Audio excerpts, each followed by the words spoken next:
Bonjour à tous. Aujourd'hui, je vous retrouve pour faire ce point. Du coup, c'est le point acacia ou wattle. Voilà, en anglais, parce que j'ai pas du tout trouvé en français. J'aimais beaucoup ce point, mais en fait, j'ai trouvé que en étranger. Donc voilà, donc eux, ils appellent le wattle. Et du coup, j'ai regardé la traduction, c'est le point acacia. Je ne suis pas très bilingue. Donc voici. Alors, par rapport au carré que je fais d'habitude. Là, j'ai dû rajouter un petit peu de maille. Je vous explique tout de suite comment ça fonctionne.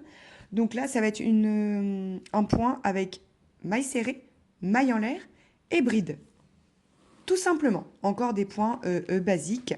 Et donc, tout va se faire dans la même maille. C'est pour ça qu'à chaque fois, vous allez avoir ce joli petit point.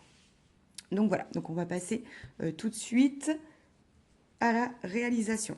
Donc, ce point, oui, je ne vous ai pas précisé, ce point resserre. Voilà, ça a tendance à resserrer. Donc, il faut faire attention parce que vu qu'on va sauter des mailles, vous allez voir, donc au lieu de prendre un crochet 3,5 comme je prends d'habitude avec l'acrylique, j'ai pris un crochet 4. Voilà, donc après, à vous d'essayer un petit peu comment ça se fonctionne, ça se met sur 2-3 rangs. Donc, pour faire ce point, il va nous falloir un multiple de 3.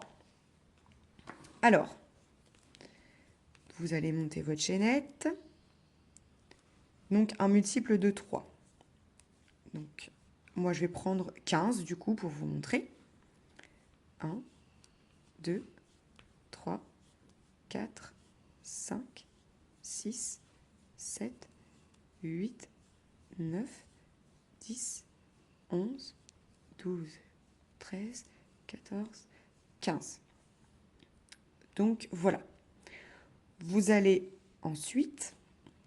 je vais peut-être faire, je vais faire 18 pour que vous voyez un petit peu mieux. Hop. 2, 4, 6, 8, 10, 12, 14, 18. Ensuite, on va démarrer dans la troisième maille à partir du crochet. Donc 1, 2, 3. On va démarrer dans celle-ci avec une maille serrée. Hop. Ensuite, vous allez faire une maille en l'air et une bride dans la même maille.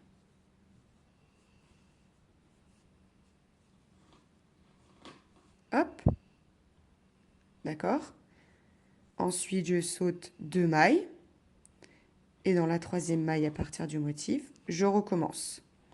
Alors, je vais vous donner une petite astuce aussi, de ne pas piquer juste dans le fil là, mais de piquer dans les deux brins, avec le brin de derrière. Juste pour que votre travail soit bien soutenu, parce que sinon, ça va vous faire un trou. Donc là, par exemple, vous voyez, j'ai pas de trou. Voilà, par rapport après à la fin. Parce que si vous tirez sur le fil, vu qu'on fait plusieurs mailles dans le même, vous pouvez commencer dans les deux brins. Voilà, tout simplement. Donc là, 1, 2, je saute. Là, je fais une maille serrée, une maille en l'air, une bride. On recommence. Je saute, attention, quand vous sautez, attention de ne pas oublier de mailles, d'accord? Donc là, j'ai bien mon trou où j'ai fait ma maille serrée et ma bride. Donc c'est ici, 1, 2, et là, j'attaque dans celui-ci. Hop, une maille en l'air, une bride. Donc vous faites ça jusqu'à la fin. 1, 2, hop. Donc on saute tout simplement 2 mailles, vous l'aurez compris, parce qu'en fait on fait 2 points dans la même maille. Tout simplement. 1, 2, hop. Et donc à la fin, il va vous rester 3 mailles. D'accord?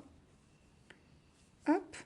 Donc tout simplement, à la fin, je saute mes 2 mailles et je vais faire dans la dernière une bride. Hop. Voilà ce que vous devez obtenir. je vais tourner. Je tourne seulement avec une maille en l'air. Je tourne le travail. Donc là, le deuxième rang, il sera à répéter. Voilà, ce sera ce deuxième rang-là que vous allez devoir répéter sur toute votre hauteur, sur tous vos rangs. Donc là, vous avez la bride que vous venez de faire. D'accord? Là, vous avez la bride de votre ensemble que l'on a fait. Nous avons fait une maille serrée, une maille en l'air, une bride. Donc là, je vais sauter les deux. Et en fait, pour vous repérer, ça va être très facile, vous allez piquer dans le trou formé par la maille en l'air du rang précédent, tout simplement. Donc j'ai fait une maille en l'air, j'ai tourné, j'attaque directement avec mon motif. Une maille serrée, une maille en l'air et une bride. Et en fait, vous allez travailler dans la maille en l'air à chaque fois du rang précédent. Du coup, vous n'avez plus besoin de compter. Vous cherchez votre maille en l'air, hop, qui va être très facile à trouver, hein, voilà, et vous faites tout simplement une maille serrée, une maille en l'air, une bride. Et vous continuez comme ça, tout le long. Une maille serrée, une maille en l'air, une bride. Hop. Ici.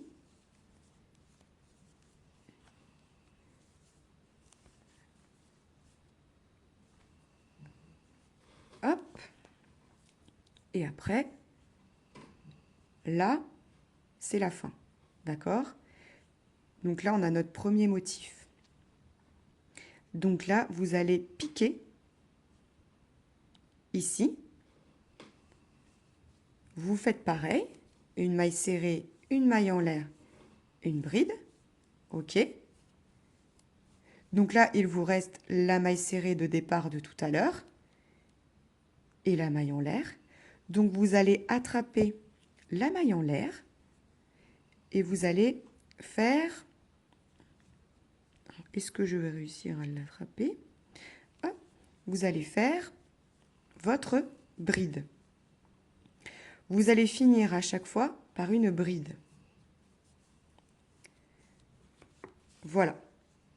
OK? Je vous remontre comment commencer et terminer. Je fais une maille en l'air. Je fais mon motif dans la maille en l'air, le trou formé par la maille en l'air du rang précédent. Une maille serrée, une maille en l'air, une bride. Ça, c'est le motif, c'est assez facile. Hop, mon trou, il est là. Une maille serrée, une maille en l'air, une bride. C'est un petit peu comme une petite chanson à répéter. Une maille serrée, une maille en l'air, une bride. Voilà, une fois qu'on connaît par cœur, c'est plus facile. Je vais détendre mon fil parce que là, hop. Voilà. Le dernier motif, ici. Hop. Et donc là, pour finir, je vais faire une bride dans la maille en l'air que j'ai fait. Donc là, vous avez votre maille serrée et la maille en l'air est ici. Hein? Donc là, vous allez piquer dans votre maille en l'air pour faire votre bride. Et à chaque fin de rang, c'est comme ça que ça doit se passer. Vous piquez dans votre maille en l'air pour faire votre bride. OK? Donc voilà. Et vous obtiendrez du coup un joli motif que je vous mets dans le bon sens. Hop, comme ceci. Voilà. Des espèces de petits un peu coquillages. Voilà. Donc j'espère que ce nouveau point va vous plaire. Je vous dis à très vite dans une prochaine vidéo. Ciao, ciao!